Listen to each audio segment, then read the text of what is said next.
Welcome to the Valuu Maker Podcast.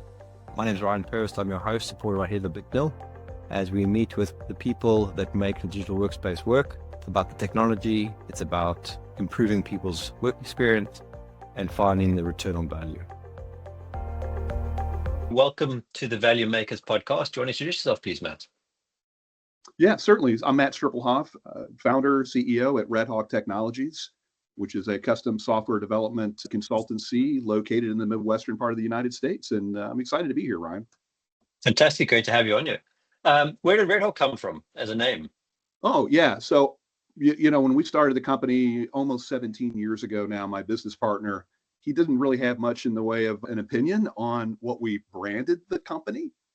And I just always had an affinity for birds of prey and symbolism. And I actually have a graphic design background. In my career, I worked a lot for advertising agencies, small graphic design studios, et cetera. So I really kind of embraced developing the brand.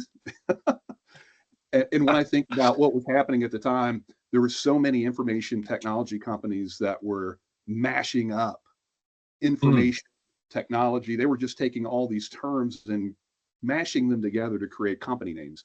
Infotech, Infotech, Tech Info, Systems, and all this stuff. And I thought, well, that's a little generic. I'd like to come up with a brand that conveyed speed, insight, skill, power. And so Red Hawk Technologies is just where we landed. And we had to bolt on technology so people actually knew what we did. But Red Hawk Technologies, that's really how it kind of came about. It's the examples you gave they kind of resonated with me from an Airwolf point of view. And I was thinking Stringfellow Hawk might have been part of your inspiration, I guess. Interesting. With the Fish Eagle, at least, because the Fish Eagle was obviously quite a big part of what everyone remembers about the show. So I thought maybe there was something in there with birds, etc. But anyway, great. Software development as a service. That's quite a new way of putting it. How did that come about? Yeah, great question. We started out like most software consultancies where you have some high performers that decide to come together and start their own business. Our clients consist of mid-market and SMBs. They're not enterprise clients. And over the years, we learned that there were some real challenges in the way that they approach custom software engineering, the way that they contract for those services. And we realized, and this goes back to 2019, so it takes some time for a company to mature and learn from their experiences and then find ways to innovate and kind of break through. In 2019, we came up with this idea after having to go through a pretty massive reset in the business. In the spring of 2017, I'll never forget it. I received 3 phone calls all in the first 2 weeks of January of that year. The first one was from our largest client. 40% of our revenue. Now, we knew we had a client concentration risk for years, but we were trying to sell our way out of that. They were owned by a private equity group, and they finally exited and sold their business that we were working with for 8 years at that point for $3.2 billion. But the phone call was, hey, Matt, you know how these things go in M&A. We can't tell any of our vendors what's going on behind the scenes. We can't inform anyone. We're under a strict confidentiality agreement while the process takes place. Well, we've been acquired. So all of the special projects just evaporated. So we lost an amount of revenue, massive hit going into 2017, massive. Within a few days, I get another phone call. Second largest account, second largest business in our portfolio. Hey, Matt, you know how these things go when there's M&A activity. And my heart just sunk. Anyway, I give you that backstory because I believe that innovation, yes, it comes from necessity, the mother of invention. But I think oftentimes it really comes from pain and suffering and learning. Sure. So looking back on the business in that moment of reflection, we spent a lot of time thinking about what our experiences were like up to that point, serving our mid-market and upper mid-market clients. And we thought there must be a better way that creates a win-win. How do we find our path to recurring revenue when we're a professional services organization? What problems can we solve for our customers that are investing in custom software engineering services through a model that does create that recurring revenue model? And we landed on software development as a managed service. Now, it takes a lot of effort and a lot of standard operating procedures and proprietary technology to really pull that off and be profitable as a business. But in the end, what we're doing is we're providing two primary benefits to our mid-market clients. We're giving them the financial stability because it's a monthly fee schedule. We're giving them the operational stability because we're on the hook to properly support and maintain those custom software assets on their behalf as a fractional team of experts. So now they have two things they didn't have with any other type of a relationship with a software engineering vendor. They've got operational and financial stability so they can afford to innovate and really move forward. We find ourselves in a recurring revenue model. We de-risk the business. We don't have the same client concentration risks. And our team gets to do what they've always wanted to do, which is be proactive. So we're doing things that our competitors are not doing. Just as the nature of this business model, we have new routines and processes that are part of every day now that help us maintain and improve the security posture of those custom software assets. We are available. They have budget available for enhancements, maintenance, and tech support. And by the way, our average response time for tech support services is less than 5 minutes for custom software assets. All of our competition is still doing things in the traditional way. Either time and materials projects, or if it's a large enough organization and they have DevOps teams in-house to support, maintain what's delivered. So the larger the organization, if they're enterprise and they're going to invest in the development of a custom software asset, software services are generally delivered under a staff augmentation model. And it works really well for those larger organizations because they have routines in-house and they have team members in-house that are capable of supporting and maintaining what's delivered. Does not work well at all for the mid-market. Software engineering is not their core competency. And if they approach that investment as a project, they will find themselves in a break-fix relationship. And what I mean by that is exactly what I stated. They'll have a support agreement of some kind with the vendor, most likely. But because there's no routines in place and routine activities, they're simply waiting for one of three events to occur before they reinvest in that custom asset. Only one of them is good, and that's if they have an idea for a new feature or an enhancement. The other two are bad.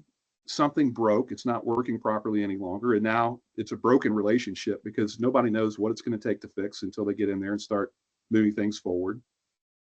Or there was a security issue related to something within the software bill of materials. Maybe there was a vulnerability that was exploited, and there was a cybersecurity issue that occurred. Maybe to go a little bit deeper. I mean, so I've obviously worked in different size organizations. I've had the big enterprise. We've had hundreds of developers call on through a partner, and I've worked in small businesses where we've paid literally for the employee in the employee record service, so we can employ somebody, but they're covering the cost in, call it India or Eastern Europe, wherever it is.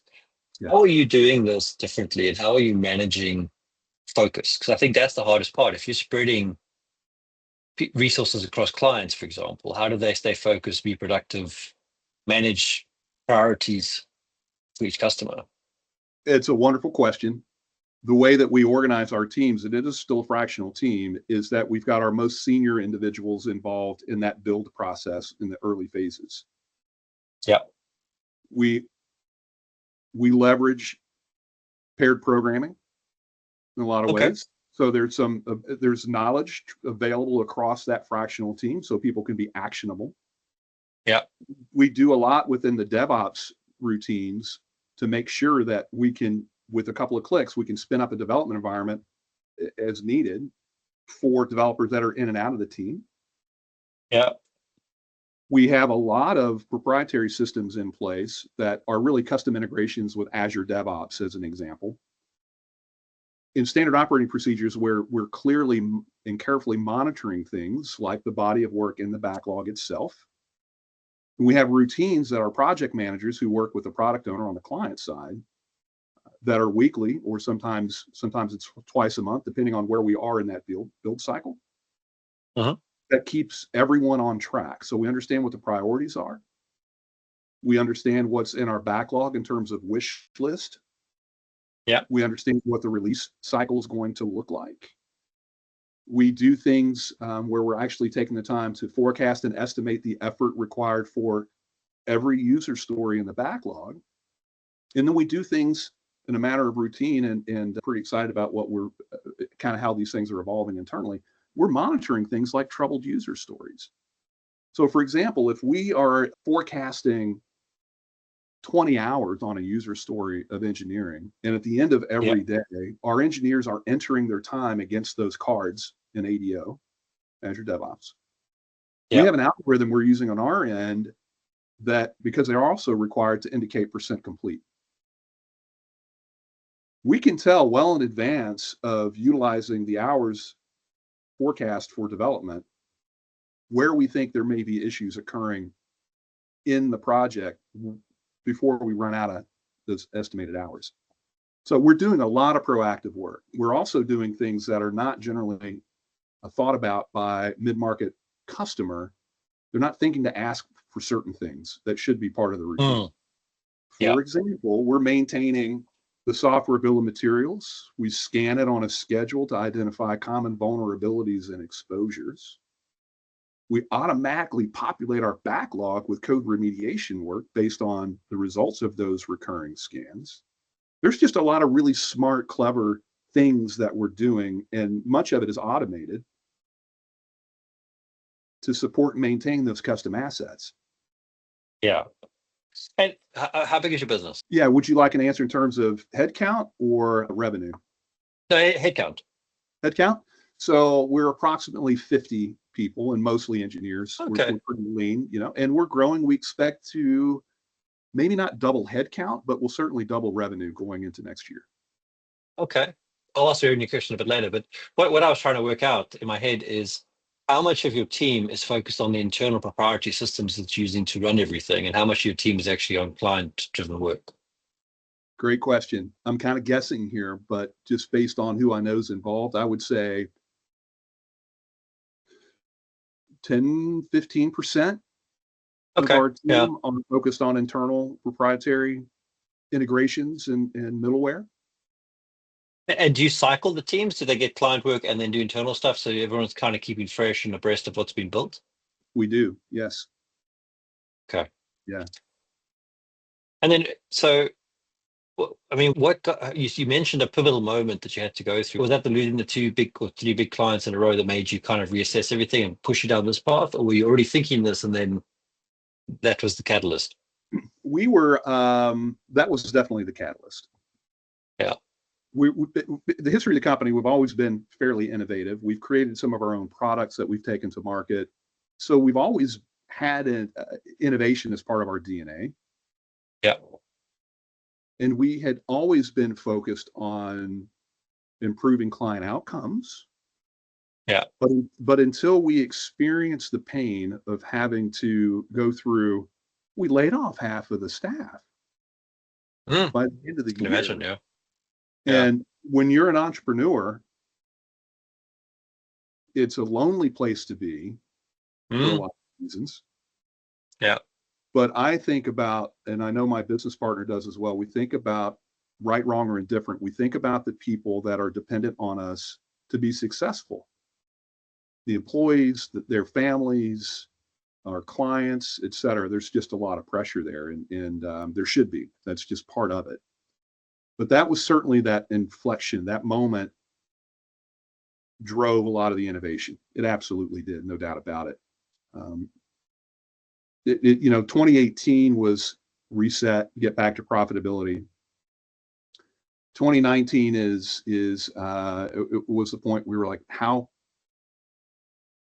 do we evolve as a business? What is wrong in the industry? Where are the gaps? What are the clients experiencing, and how do we solve for that? Yeah. And that'll bring me back to the point I made earlier about break-fix relationships. Mm. In that mid-market and SMB space, because they're not software engineering companies and they don't understand the disciplines involved, they often approach, and this is still true today, developing a mobile application or an AI chatbot or a web portal, et cetera. They will still approach it from a mindset as if it's a project. Yes. Yeah. Beginning, middle, and end. Yeah. And when you invest in software, there's not really an end, because the routines have to be in place, not just from a cybersecurity standpoint, but to keep the code updated, modified, working properly, as the entire ecosystem around that software asset is continuously changing. Operating systems, the devices that are used, that application is running on, that is all continuously moving. And so when we realize that if we continue to operate as if they're projects, because that's the way our clients wanted to buy, then we're not really changing anything in the industry. We're not really solving any problems, because if they continue to buy as if it's a project, and we were to simply offer them a time and material service level agreement, call us if you need us, then we would find ourselves in those break-fix relationships. There's this misconception by the mid-market and SMB space, because they're not software engineering, they don't have practices like this in-house. They sort of think it's going to last forever. Yeah. And then if something goes wrong, it's the vendors. Oftentimes the vendor is in the hot seat. It broke. It shouldn't have an issue. You guys need to fix it. A lot of that comes from anxiety, because they don't know what the issue is, and they don't know how long it's going to take to fix, and they don't know the investment required. The vendor, Yes. if they just have a time and material support agreement, are in the exact same position. They don't know what the issue is. They don't know how long it's going to take to resolve. They don't know what it's going to cost. And when you can't answer those questions for your client, that's where that break-fix relationship, that's where that concept comes from. They'll get through it. They'll navigate through it oftentimes. Yeah. And it may or may not have lasting effect on the quality of that relationship.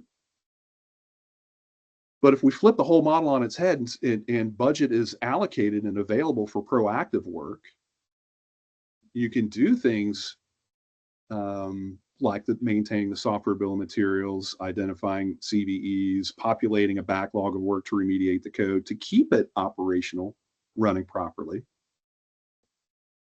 Then you're not worried about time and cost and effort. And oftentimes you're heading things off before they become bigger issues. And so for us, we've seen tremendous growth. We've had 100% increase in revenue this year compared to last year. We have all of these super happy clients. It's all delivered under this managed service model. We're doing proactive work. They can see what your CTO and CFOs are generally looking for, is like, what can we see a decline in cost of ownership over time and reaching a level of stability? And we understand what the cost of ownership is, so that it can be part of the operating budget. The model delivers on that as well. And so if you think about the traditional model of time and materials projects, or even staff aug, oftentimes what you have is two lines on the journey. One is cost and one is effort, and they track the same way. And you've got this roller coaster ride. And by the time you deliver that custom software asset at the end of that journey, if it's a mid-market client, even if the vendor is doing all the right things and they're saying, hey, there's Apple just updated requirements for the development community, we have to refactor some code before they release their new hardware in the fall, they may or may not be willing to reinvest. They might take their chances, because they've already spent all of this. And generally, there's probably some unexpected things that happened during that journey, and maybe the cost was a little more, maybe the time was a little more than they expected. But you're asking them for more capital that they may or may not have. Yeah. But in our model, you still have those two lines. You have the journey, which is the development life cycle, the SDLC. But then Yeah. your fee schedule is down here. Yeah. Yeah. And so again, it's all about operational and financial stability. It's Yeah. been a game changer. Yeah. And I have these conversations almost on a daily basis because you have the non-technical person, and I mean that for the commercial person who doesn't understand all this stuff, as you mentioned. They're trying to mitigate their risk and say, well, we only have so much money, we don't want to spend all of it in one go. Can you not just build A, B, and C for me? But it's not the same as building. Well, actually, building a house is the same thing because you can go start with the budget for building a house, and you end up spending double the budget because materials get more expensive, weather ruins things, you take longer than you thought. There's a big rock in your foundation that you have to move, or a tree trunk, or whatever it is. It's the same thing as building a thing. And I think, in some respect, what I'm understanding is you've basically convinced your customer through a partnership, because often the word partnership gets abused and overused, but that it actually is a true partnership. But also to move away from a project-based initiative to a product-based initiative, or even a platform-based initiative, where as their needs change, you're along the party, and they don't have to go hire a whole bunch of technical people to work in their business, which is usually the risky part. Because I always fascinated working for banks and stuff where we have these huge development divisions, and you're a bank, you're not a software development house, but because you do so much work in tech, you end up hiring a whole bunch of technical people. So is that the right way to sort of reflect it back to you? Yeah, I would say that's very accurate.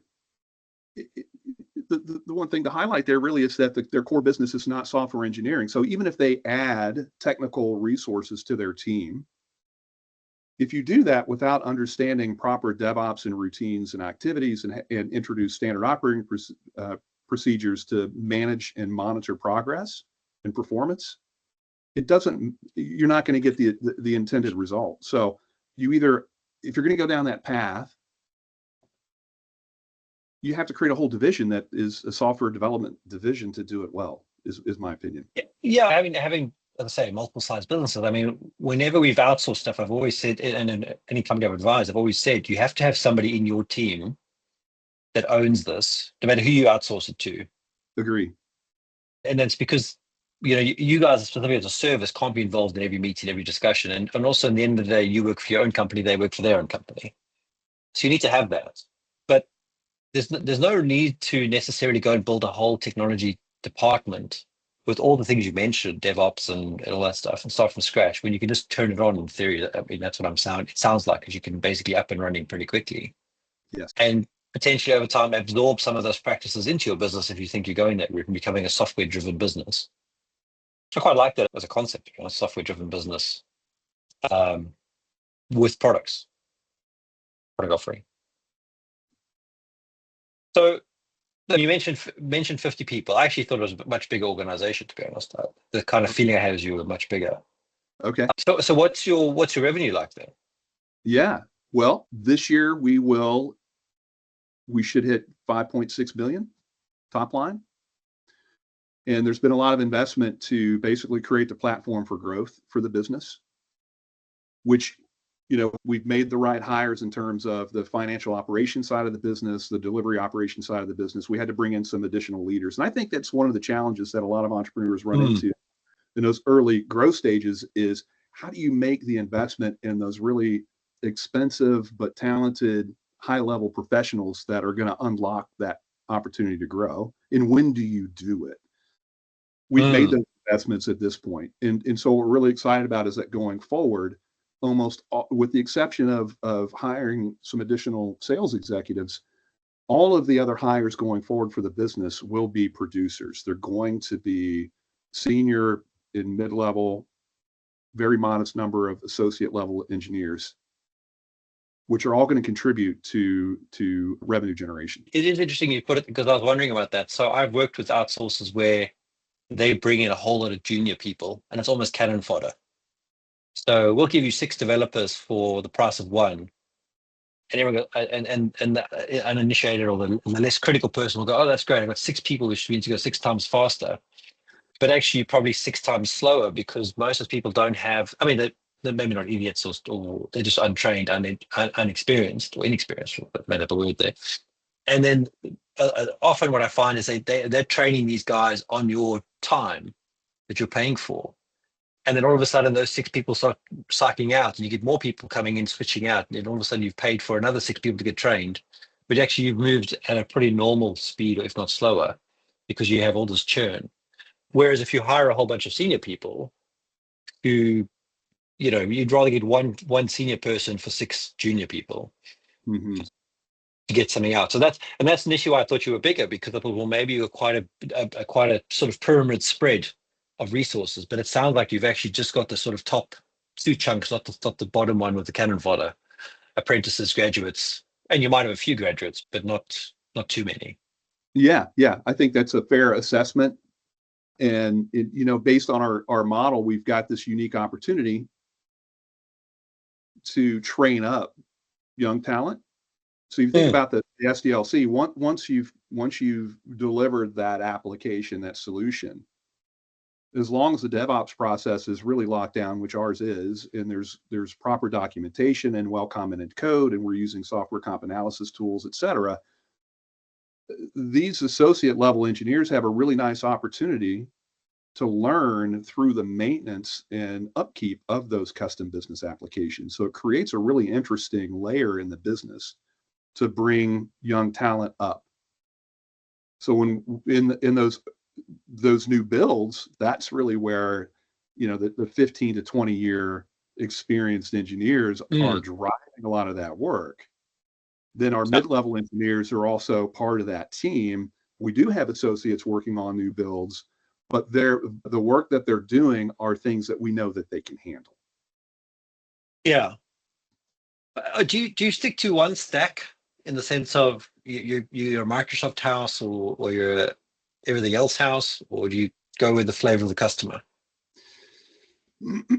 We are pretty much full stack at this point. Some of that came through an acquisition. We bought another company in the fall of last year that added a lot of 10, 15 year plus experience in some other tech stacks. So at this point, we view ourselves as full stack.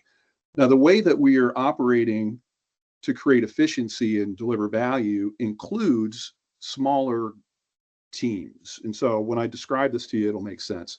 We think of our organization as being comprised of multiple nests. So a nest includes a principal engineer with 20, 25 years of experience. Yep.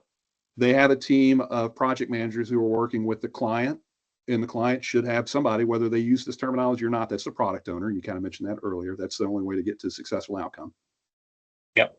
Then below that, you have groups of engineers that are comprised of senior engineers, 15 plus years of experience, mid-level, more than 5 years of experience, and then your associate levels that may be anywhere from 1 to 5 years. Then those groups work as fractional teams to develop and support and maintain these solutions for our customers. I share that description with you because what we're seeing evolve as we scale fairly quickly as a business is that we will have nests that are primarily focused on different tech stacks. So as a sales organization is working with clients and we're understanding what the requirements are, whether we influence the tech stack or they influence the tech stack, we know where that body of work, where that relationship needs to live. Yeah. And our principal engineers are basically operating these groups as if they're their own P&L, profit and loss centers. Okay. And so it's almost like we have these many versions of what Red Hawk looked like in 2019. We're just, I hate to share too much because there's a lot of secret sauce in here, but it's an exciting way to kind of scale and expand the business without sacrificing quality or outcomes for the customers. And I mean, so you mentioned the customer will have a product owner. I mean, are they writing the user stories for you, or do you have people in your team that do that as well for the customer? Because you might have somebody who has it's varying levels of experience, I guess. I mean, how far do you go? Where do you draw the lines, or don't you draw the lines at all? You just deliver the value. We do what we can to help the customer focus on value creation, and we'll challenge but generally speaking, the client is defining their requirements. We're the ones who are taking the time to organize them into features and user stories. And when we have some things that are blatantly questionable, or really stand out to us, and we're like, wow, that's going to be a big lift. Are you sure that's not just a cool idea? Mm. Let's talk about the value that's going to create for your business and understand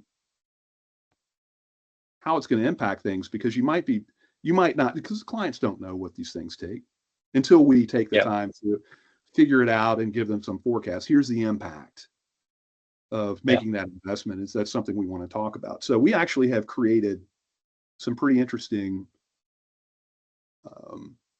how would I describe this? It's from a tactical standpoint, there are assets we'll deliver to the customer. So for example, and it's just a simple workbook, an Excel workbook, but we have a workbook with multiple worksheets in it that we can educate our customer on how to use it. It's fairly simple to understand. It will calculate the value that will come from automating a workflow. Because let's face it, most of the work that we do is workflow automation. Yeah. Trying to get more done with the resources you have today through software solutions. Yeah. So that workbook is a very effective way for us to assist the client, letting the client actually do the legwork. They document whatever that workflow is. They drop in the resources that are handling that work. It automatically calculates the cost per minute of that individual. They indicate the frequency at which that work is recurring. Is it monthly? Is it daily? Is it what is it? It will give them the actual amount of money they're spending on that process today. Because that's the baseline. That's the baseline. And then we can look at it and say, okay, you want to automate that. Here's what we think the lift is to automate that. Do you get a return in year one, month one, week one? What does it look like? How long before you get that return on that investment? So there are tools like that that we've developed through providing our consulting services that we can deliver to the client at the appropriate time. So we're always listening and thinking about value creation. It's part of being a true partner. What we're not is we're not just simply going to receive the request, estimate the effort, and just start building without thinking about these things, because we don't see ourselves as being transactional. Will it drive revenue for my business? Sure. Is it going to lead to a long-term relationship? Only if their requests are delivering value to their bottom line. Yeah, no, well, and that's usually the problem, is that a lot of these dev shops, and you get hundreds of them on LinkedIn, are transactional, and they're just trying to cycle in, cycle out, and that's why it's become a commoditized skill. But I think with what you're suggesting, well, what you guys do, not suggesting, is you are adding value because you are that true partner, the partner that everyone says they are, but probably isn't. Going through some of your successes, I guess. I mean, what do good projects look like, or what do good products look like with your customers? Well, I think it comes down to value creation again. We just deployed a customer portal for a healthcare client that increased customer engagement by 70%.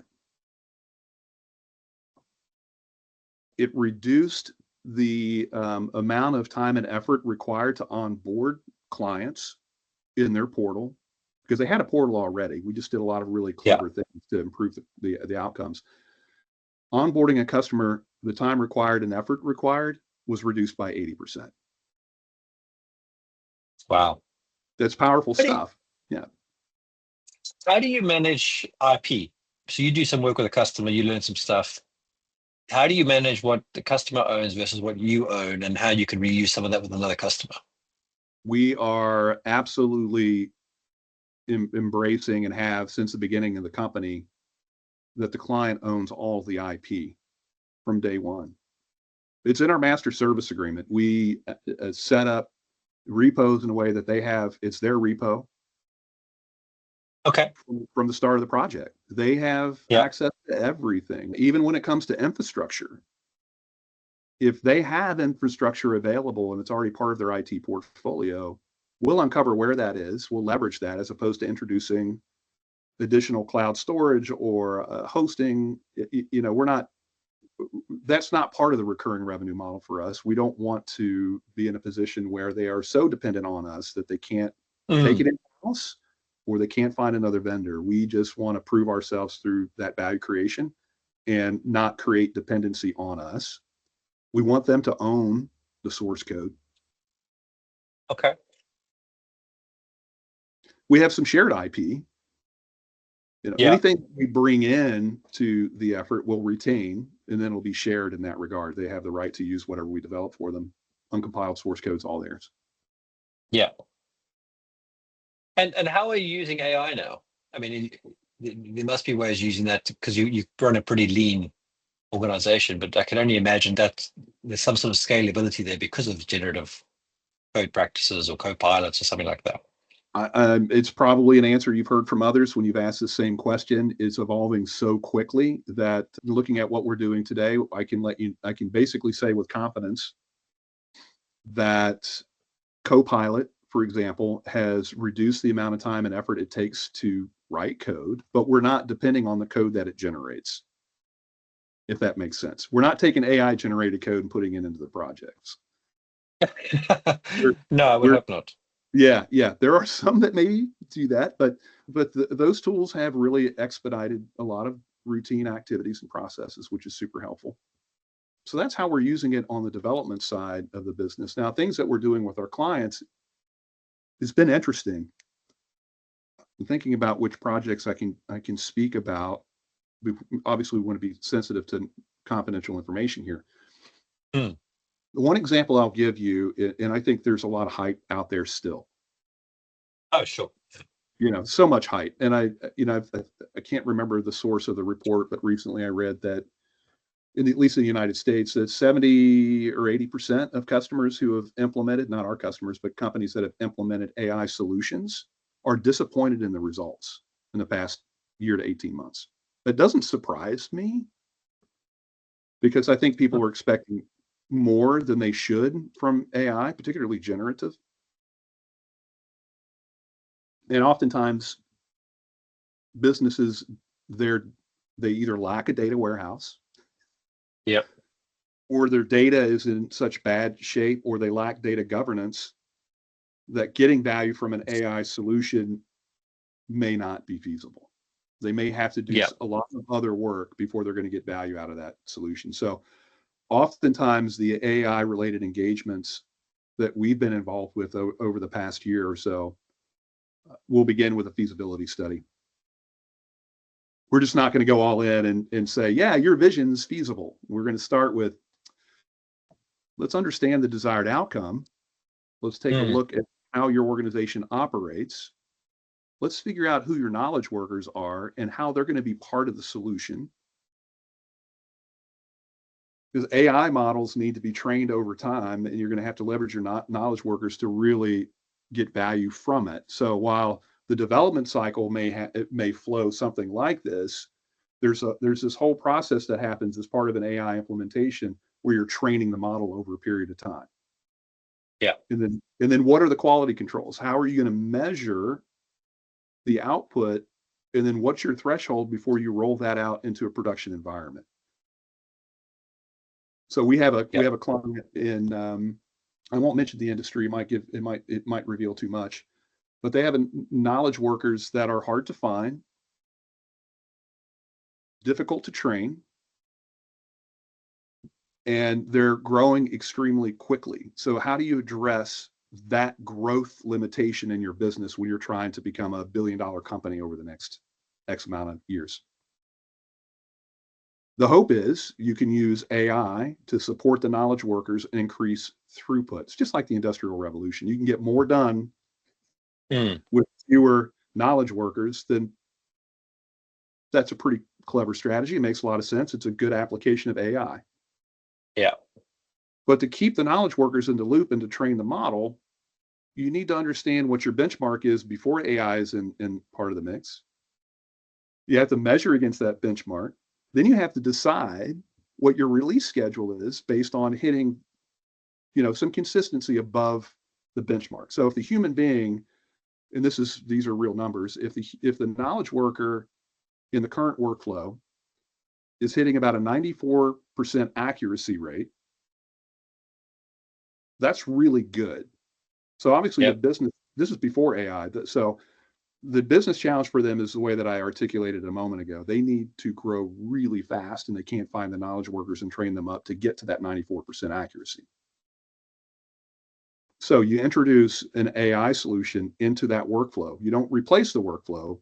You introduce the AI into the workflow. Can I ask, Yeah. I mean, the work that they're doing at 94%, I mean, is that unstructured data or is that structured data in what they're doing, would you say, or a combination of both? Combination of both. Okay. Some of Yeah. the source information coming in from the clients that they serve is unstructured because it's information that's being captured in other systems that they have to consume. Yeah. Some of them they're typed, they're not handwritten, but they're notes. So there's a bit of a blend. Mm. And so the AI tool that we developed for them will insert information into the existing workflow, but a validation step is required. That's your human in the loop at that point. Yeah. But without tracking the results of the human in the loop, you can't measure performance. You can train the AI, but if you don't measure performance, then you don't know when you're hitting that next threshold where you can say, great, for these specific codes, the AI solution is outperforming the knowledge workers. Mm. So for these specific codes, we will bypass that workflow and release that one to the AI to manage. And then you keep Yeah. training these other codes as the human in the loop is training them up. So it's a pretty interesting and very good application of AI, in my opinion. Yeah. I don't know obviously the detail, but it reminds me of a conversation I had with a guy, a radiographer, a couple of years ago, who was saying that the scans they were doing, that the AI was looking at, was finding stuff that they didn't see, but they still had to see it as well and confirm it. Sure. So it, initially will be slower, but over time will be faster as you get the human reinforced part working. And I suppose that's the thing. I think augmented AI is better than a replacement AI. Yes. Because it's a combination of both. I think it's more powerful. I agree. Yes. Great. It's been great chatting with you. Is there anything else you want to share or close off with? Well, I would just share that if there's anybody in your audience that would like to learn more about Red Hawk Technologies, just visit our website. It's redhawk-tech.com. I love conversations like this. If there's other entrepreneurs out there that are interested in having a conversation, look me up on LinkedIn. It's Matt Striplehoff is my name, obviously, and you can find me on LinkedIn pretty quickly and just send a connection request and reference this podcast and I'll accept. Fantastic. Great. That's been great chatting. That's been very interesting. I love the model. It's something that probably many CTOs that I've spoken to have tried to aspire to in the software development house, and they haven't because the projects kept coming as opposed to the products kept coming. But yeah, it's been great chatting. Thank you. Yeah, very fun, Ryan. I really appreciate it. Yeah. Thank you for listening to our episode. I hope you enjoyed it. Please share it with your friends and colleagues. Help us grow our network. Please also check out our website at www.valuu.work and our product that's on there. It's something we worked really hard on. We hope that it benefits you.